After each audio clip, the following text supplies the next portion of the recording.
All right, let's go. Dude's playing fast. Just come back.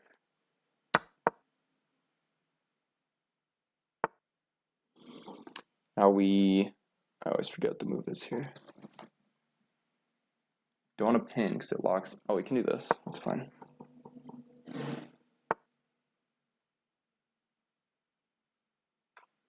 This. This.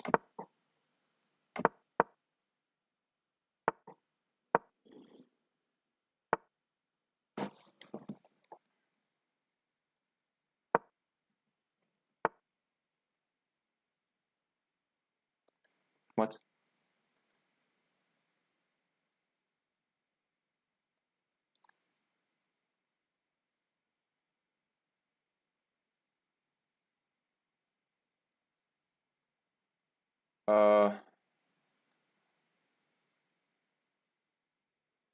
Let's do this.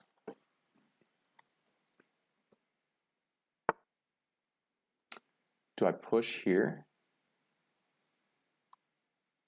Take here first.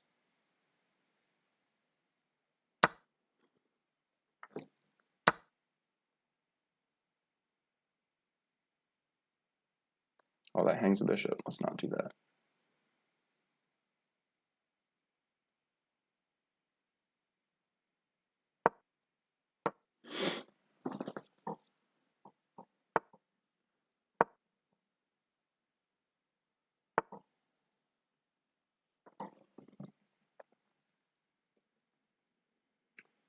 Let's go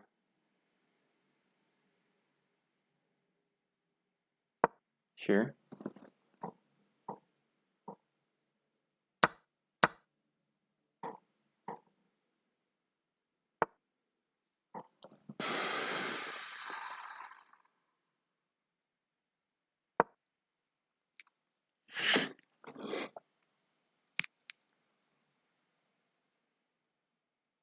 I want to take damages pawns. That is a pin. That is a rook. That is damaged pawns. And that is a fork. Wow, okay. I'll take that. And he resigns. Okay, bit of an odd game. Dude played the opening really fast and really solidly, and then just like didn't know what to do. So his position started crumbling. 96% accuracy. Oh man, love to see that. Now granted, if he's just hanging pieces, you just pick up the piece, the computer's gonna like it. So okay. Good old e4, e5, Petrov defense. That's a free pawn. He can attack, he can capture my pawn. I just drop back. He takes. Then I block the bishop. Now I'm the one with the initiative. Pushing all his pieces back. Developing, castling, pinning, dropping back, he pins. Why did I play this, right? Why does the computer want that move? Why does it say it's best? Because this is a pin on my queen.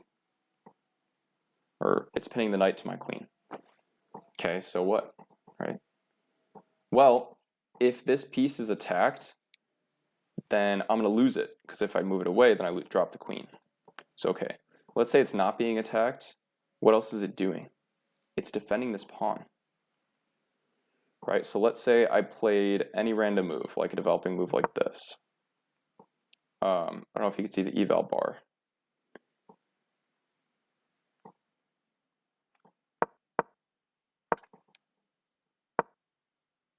It's loading. It says it's okay. The issue is he can take this pawn now. Because if I can't recapture, because then he would take my queen. So that's basically a free pawn. So instead I play this way. Defend that pawn, maintain my point4 advantage. He comes in this way, and I was like, okay, he's coming after the pawn again. Let's kick the bishop first, because what's more valuable than a pawn? A bishop. Sure, he's attacking my pawn, but I'm attacking his bishop. He drops back, then I capture. And now his bishop is stuck because he captured this way. Computer says it's fine though because queen is wide open. And if the bishop has nothing going on this diagonal, it'll have stuff going on this diagonal. So I drop back to defend my knight and break the pin on my queen. But now my bishop is pinned. If I can come here, then I can play that. But that's defended. Also pinned though. It's a very complex position.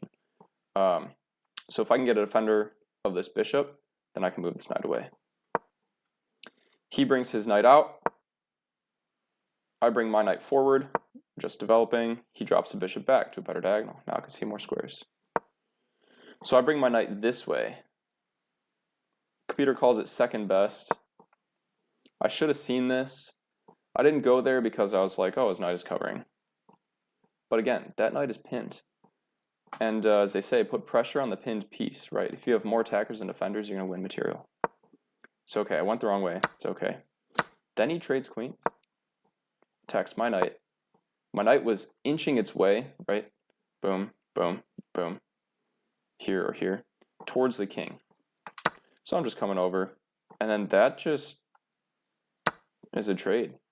Now this knight is completely pinned to the rook. And, matter of fact, there's no way for white to defend this knight. So I think he was just running out of resources here, right? Once my knight is moving towards the king side, he probably figured, okay, I got to do something. His problem was this knight as well, because once I take here, his pawns are damaged, which we'll actually see shortly. So he was like, okay, I can drop back, but what does that do, right? It's not really looking at anything anymore. Knight is pinned to the bishop, but you know, the bishop is also defending and can attack the bishop if this knight moves. So he takes. But the computer calls it a blunder. The eval actually drops from 1.2 advantage for black to all of a sudden 4.2. So the computer calls it the equivalent of giving up 3 points of material. Why? Because when I recapture, I've basically got 3 points of material. This knight can never go anywhere. Otherwise you drop the rook. But if you don't do anything, you'll hang the knight for free. So he moves the knight forward. And that's a free rook. He recaptures. Now I'm able to damage the pawns. I capture this knight, which was my idea a little bit earlier. And you might notice my opponent here has taken 8 seconds of his 180. Right? So he's moving really fast, which is good to keep the pressure on. I've used a minute. We're in the end game, and I still have 2 minutes on the clock. I have 2/3 of my time, right? He's got pretty much all of his time, plus 2 second increment times 20 moves. Okay, 40 more seconds, big deal. But like, his position has crumbled because he didn't spend enough time thinking. So just keep that in mind when you're playing. He recaptures the bishop. That's a fork. Fork on this guy and this guy.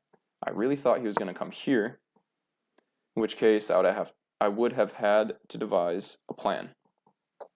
Probably would start attacking this knight, which the computer wants you to do, because they can't come forward really.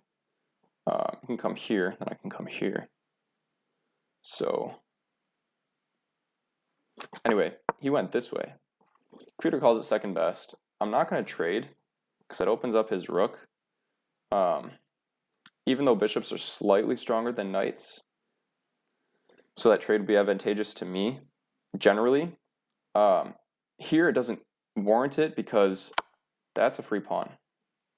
And taking that pawn comes with check. So he can run here, he can run here, he can run here.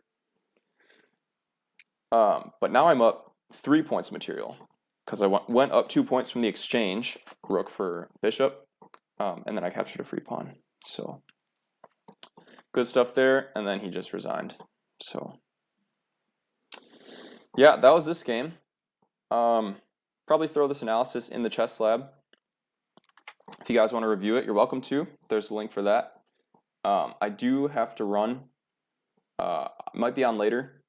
If you guys want to follow me on Twitch, then I'll be streaming on Twitch, YouTube as well. Otherwise, yeah, join the chess lab because then you can get all of these updates. I post everything in the chess lab. I go live on TikTok, live on Twitch, live on YouTube. I'm going to be going live on Kick here as well shortly. But everything goes in the chess lab. So that's where the courses are if you want to get better at chess. That's where we have coaching calls. They're free at the moment. So if you hop in while they're still free, you can keep the free status before I add a paid tier. And then once it's paid, I got to pay to join. So yeah, courses, coaching. We have an ELO climb competition, so lots of fun. And then we'll have tournaments, and then we're gonna have like shirts and hats with the Chess Lab logo and all that good stuff. So check it out, give it a follow, join the school community, and it's like a Discord if you're familiar with Discord. So we'll see you in the Chess Lab.